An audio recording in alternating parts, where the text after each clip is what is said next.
Bus இயக்கத்தில் விஜய் ஆண்டனி சோசிகா நடிப்பில் வெளிவந்திருக்கும் நூறுசாமி படத்தை பற்றி தான் பார்க்க போகிறோம். நூறுசாமி படத்தோட கதை என்னன்னு பார்த்தீங்கன்னா, ஒரு 40 வயசுக்கு மேலே ஒரு அம்மாவுக்கு 2 பசங்க. அம்மா நீ மறுமணம் பண்ணிக்கணும், நீ மறுமணம் பண்ணினா ஒரு புதுசாக ஒரு விஷயம் நடக்குமா அப்படின்னு. அந்த வயசில் நாங்கள் புரிஞ்சிக்கல, சின்ன வயசில் நீங்கள் சொல்கிறப்ப நாங்கள் புரிஞ்சிக்கல.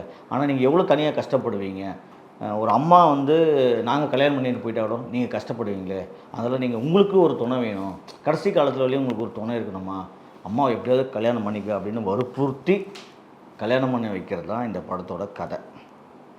இந்த சோசிகா 2 பசங்க, இந்த 2 பசங்களை சின்ன வயசில் வளர்த்து ஆளாக்கி பெருசாகி படிக்க வச்சு அவங்களுக்காக கூலி வேலை செஞ்சு இருக்கிற எல்லா வேலையுமே செஞ்சு ஊர் மக்கள்லாம் வந்து பார்த்திங்கன்னா ஒரு கணவன் இல்லாமல் ஒரு பெண் எப்படி கஷ்டப்படணுன்றது உங்களுக்கே தெரியும். ஆனால் இருந்தாலும் அக்கம் பக்கம் சொந்த பந்தம் எல்லாம் ஒரு சொல்லும். இதுக்காகவே பல பேர் பின்னாடி சுற்றுவான், நைட்டில் வீட்டுக்கு ஏறி வருவான், பூ கொடுப்பான், பின்னாடியே சுற்றுவான், பிக்கப் பண்ண நினைப்பான், வச்சுக்க நினைப்பான். இப்படியெல்லாம் ஒரு பெண் கஷ்டப்பட்டு கடைசியில் மகனுக்காக கஷ்டப்பட்டு தன் மகனில் படிக்க வச்சு ஆளாக்கி, ஆனால் அந்த பசங்களே மறுமணம் பண்ணி வைக்கிறது வந்து ஒரு பெரிய குடுப்பனை தான். அந்த குடுப்பனையை தான் இந்த படம் நிறைவேற்றிருக்குது. சசி ஒரு டிஃப்ரெண்ட்டான ஸ்டோரி சொல்லியிருக்காரு. அதுலேயும் வந்து மாப்பிள்ளை பார்க்குறப்போ சோசிக்காக வந்து விஜய் ஆண்டனியை சந்திக்கிறப்போ, விஜய் ஆண்டனியும் ஒரு வெள்ளந்தியான மனிதர், ஒரு நல்ல மனிதர். அவர் வந்து தன் வீட்டில் ஒரு பாட்டியை அவரே குளிப்பாட்டி அவரே சீராட்டி தாராட்டி அந்த மாதிரி நடக்கவே முடியாது அப்படி பார்த்துக்கிற ஒரு மனுஷன். இப்போ அந்த பொண்ணை கூட்டிகிட்டு போய் விட்டுருக்கூட, ஐயோ சீட்டு மேலே ஏற்றாமல் வண்டி தள்ளிகிட்டே வந்து 2 குச்சீஸ் வாங்கி சாப்பிட்டு இன்றைக்கி இப்போ இந்த நிமிஷம் சந்தோஷமாக இருக்கணுங்க. ஒவ்வொரு வாழ்க்கையும் இந்தந்த நொடியும் நம்ம சந்தோஷமாக அனுபவிச்சிடணும், அப்புறம் கிடைக்காதுங்க அப்படின்னு ஒரு யதார்த்தமாக பேசுகிற மனிதனை சந்தித்து சோசிக்கா பார்த்தோன்னே விஜய் ஆண்டனி பிடிச்சிச்சு.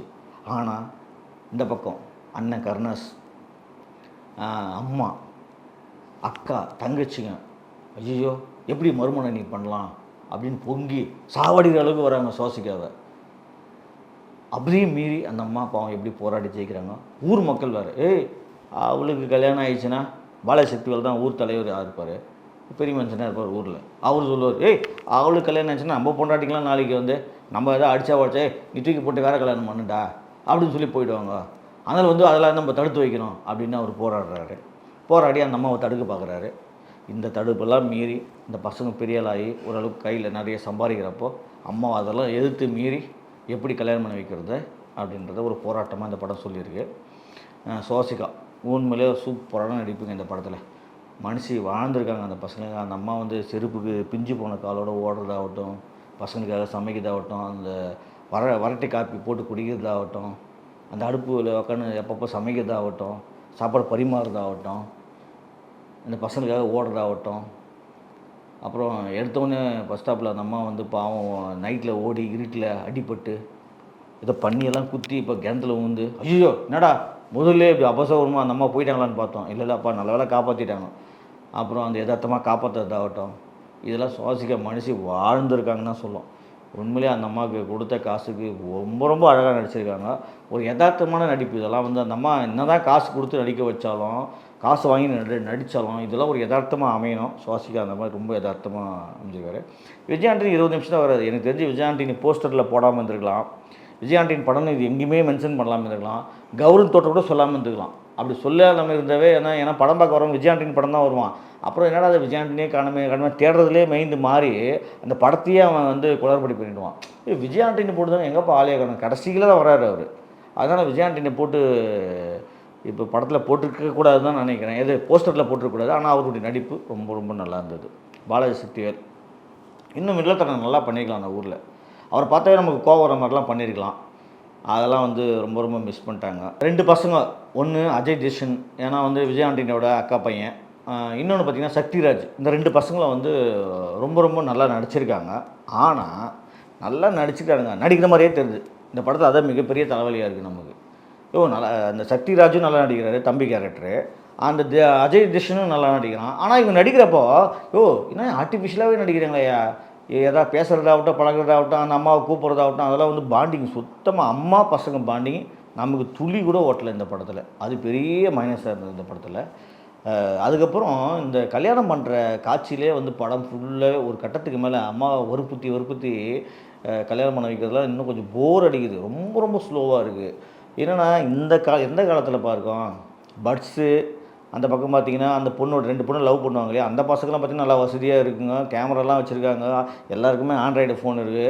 அப்படி இருக்கிறப்ப இவங்க வந்து ஒரு போலீஸ் ஸ்டேஷனில் போய்ட்டு அம்மா கல்யாணம் பண்ணணும் ஊர் தடுக்குதுன்னா அவர் என்ன சொல்கிறாரு, நீ வெளியூரில் போய் கல்யாணம் பண்ணிக்கின்றார். இல்லைங்க ஊரில் தான் பண்ணணுன்னா நீங்கள் ஒரு கமிஷன் ஆஃபீஸில் ஒரு லெட்டர் கொடுத்தா உங்களுக்கு பாதுகாப்பு கொடுத்துருப்பாங்க. இதுக்கு எதுக்கு ஊர் மக்கள்லாம் போய் தேடிக்கின்னு கிளைமேக்ஸில் கத்திக்கின்னு ஓட விட்டு அதுக்கப்புறம் இந்த கேமரா படம் இதை பாரு வீடியோ எடு ஊர் மக்களாக பயந்து அது இது சீரியஸ் படமா காமெடி படமான்றதை கிளைமேக்ஸில் காமெடி பண்ணி விட்டார். சீரியஸாக போகிற ஒரு மறுமணம் பண்ணி வைக்கிறாங்க அம்மாவுக்கு, ஊர் மக்கள் அவ்வளோ தடுக்கிறாங்க. அண்ணன் சொந்த கருணாஸ் அண்ணன் வந்து கழுத்து நரிச்சு சாவடிக்க வரான். இதெல்லாம் வந்து சீரியஸாக கிளைமேக்ஸ் முடிக்கிது விட்டுட்டு இவங்க கேமரா ஓட இவனை வீடியோ படி அவன் பாரு வெயிட்டியை அவுத்து ஓடுறான், அதை ஓடுறான் இது ஓடுறான்னு சொல்லி காமெடி படம் மாதிரி எங்கள் காமெடி பண்ணுறாங்க கிளைமேக்ஸில்.